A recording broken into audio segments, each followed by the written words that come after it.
राजनीतिक तौर पर अपने सबसे खराब दौर में गुजर रही बहुजन समाज पार्टी से आज एक बड़ी खबर आई। बड़ी खबर ये कि आकाश आनंद की बहुजन समाज पार्टी में एक्टिविटी बढ़ती नज़र आ रही है। दरअसल आकाश आनंद, जो कि मायावती के भतीजे हैं और पहले नेशनल कोऑर्डिनेटर थे, और 10 दिसंबर 2023 को मायावती ने आकाश आनंद को अपना उत्तराधिकारी बना दिया था।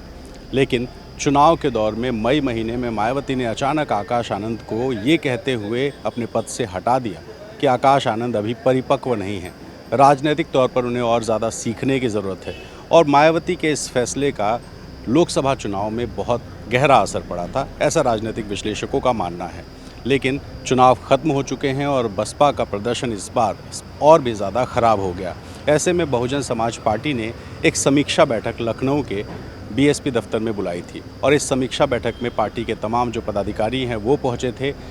पार्टी की अध्यक्ष मायावती, जो कि बैठक की अध्यक्षता कर रही थी, जब वो पहुंची तो उनके साथ आकाश आनंद भी थे, और आकाश आनंद ने सबके सामने मायावती के पैर छुए, और मायावती ने आकाश आनंद के सर पर जब हाथ रखकर आशीर्वाद दिया तो इसके एक बहुत गहरे राजनीतिक मायने निकल कर आ रहे हैं। राजनीतिक मायने ये कि आकाश आनंद को फिर से कोई बड़ी जिम्मेदारी दी जा सकती है, क्योंकि अपने भतीजे आकाश आनंद को पहले मायावती ने नेशनल कोऑर्डिनेटर बनाया था, और यूपी छोड़कर बाकी राज्यों में पार्टी के संगठन को मजबूत करना और चुनाव प्रचार करने की जिम्मेदारी आकाश आनंद को मायावती ने दी थी। इसके बाद 10 दिसंबर 2023 को आकाश को अपना उत्तराधिकारी घोषित करके मायावती ने ये बता दिया था कि अब बसपा की बागडोर आने वाले दिनों में आकाश आनंद के हाथ में होने वाली है। आकाश आनंद लोकसभा चुनाव में यूपी समेत अलग अलग राज्यों में जा रहे थे, चुनाव का प्रचार कर रहे थे, और उनके भाषणों से काफ़ी राजनीतिक मायने भी निकल रहे थे और उनके भाषणों की काफ़ी चर्चाएं भी हो रही थी। लेकिन 7 मई 2024 यानी लोकसभा चुनाव के दरमियान मायावती ने एक फ़ैसला किया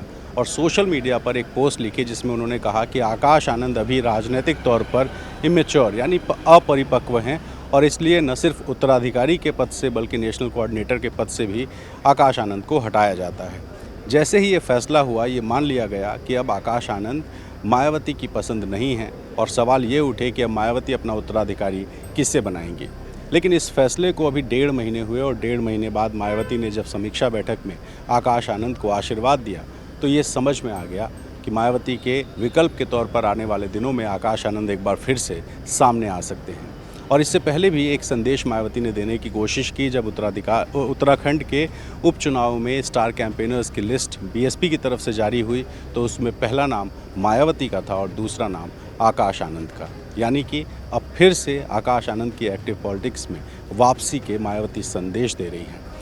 मायावती की पार्टी की अगर बात करें तो 2014 में बीएसपी को एक भी लोकसभा की सीट उत्तर प्रदेश में नहीं मिली थी, लेकिन 2019 के चुनाव में बीएसपी समाजवादी पार्टी के साथ गठबंधन करके चुनाव लड़ी और 10 सांसद जिताने में सफल हुई। लेकिन चुनाव के बाद ये गठबंधन टूट गया, और उसके बाद तमाम राजनीतिक कयास लगते रहे कि आने वाले दिनों में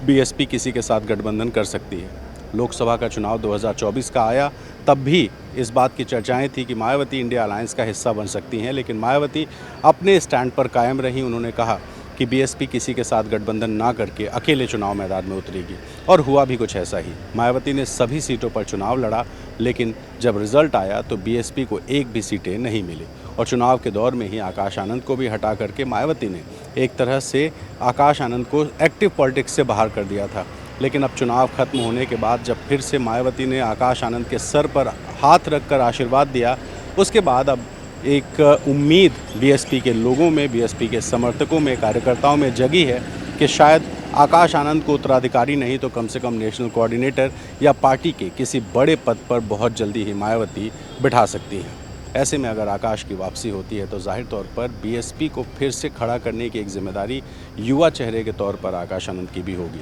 और आकाश आनंद की चर्चा इसलिए भी हो रही थी क्योंकि इस बार लोकसभा चुनाव में आज़ाद समाज पार्टी के चंद्रशेखर आज़ाद नगीना सीट से चुनाव मैदान में थे, और चुनाव लड़कर आकाश आनंद के पैरेलल माने जाने वाले चंद्रशेखर आज़ाद ने इस बार चुनाव जीत लिया। यानी कि आज़ाद समाज पार्टी ने लोकसभा चुनाव में एक सांसद जिताया, लेकिन 4 बार यूपी की सत्ता संभाल चुकी बीएसपी इस बार एक भी सांसद जिताने में सफल नहीं हुई। यानी कि 2 दलित युवा चेहरों की एक लड़ाई में चंद्रशेखर आज़ाद सांसद बन गए, लेकिन आकाश आनंद के तमाम चुनाव प्रचार करने के बावजूद बीएसपी को एक भी सीट नहीं मिली। ऐसे में आकाश आनंद की वापसी संभव है और ये भी संभव है कि बहुत जल्दी ही बीएसपी में किसी बड़े पद पर आकाश आनंद को देखा जाए।